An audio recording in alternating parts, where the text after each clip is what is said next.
What's up guys, Coach Lucas here. Today I'm going to share with you how to achieve mastery in your sport. And so the first thing you need to understand is that you need to be a student of the game.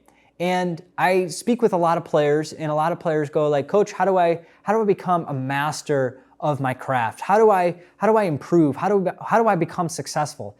And what I tell a lot of players is that the first key thing that you need to focus on is becoming a student of the game. Are you studying the game? Are you putting yourself in a position where you're asking questions, asking your coaches, talking with the people around you to identify what it is that you need to work on, really truly understanding what it means to be a professional player, what it means to be a master. And you can ask your coaches, like, hey coach, I'm looking to master this game. I want to become a professional. What is it that I need to work on? What is it that you know that I don't know?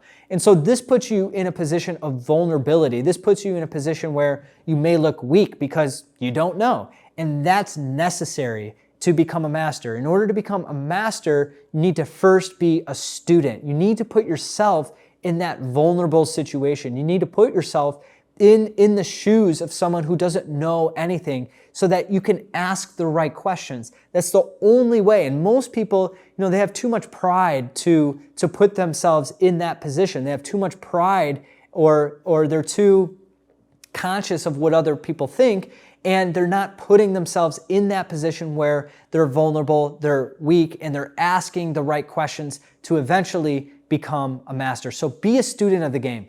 The next thing that is important to understand is you need to study the game. You need to watch the game. And so watch a professional game. Don't just watch a game to watch it for entertainment. Don't just focus on the goals. Focus on the players that are in your position and watch them the whole match. Don't watch the ball. Watch your player in your position the whole match. And so write down what you see. Observe. Write down the things that you're observing, the trends, the patterns. How is this player moving? What are they doing when they're on offense? What are they doing when they're on defense? And trying to identify the things that they're doing that you're not doing.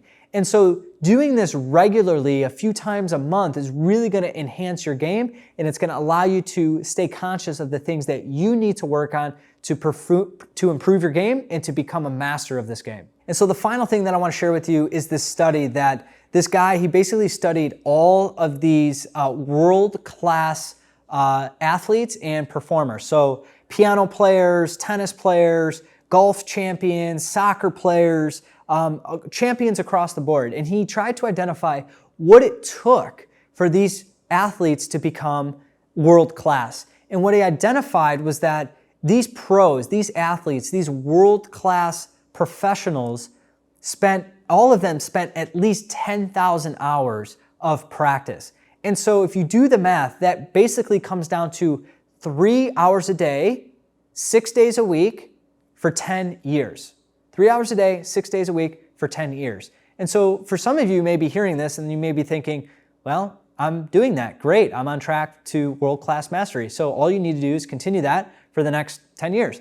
If you're not close to 3 hours a day, 6 days a week for the next 10 years, guess what? Good news. You still have time to get to that level. So it's not like you need to start worrying or be upset that you're not going to make it. You just need to slowly, incrementally get to those 3 hours a day. And it's not like that 3 hours a day needs to all be on the pitch, okay? Some of you may already be spending that time at practice or at games.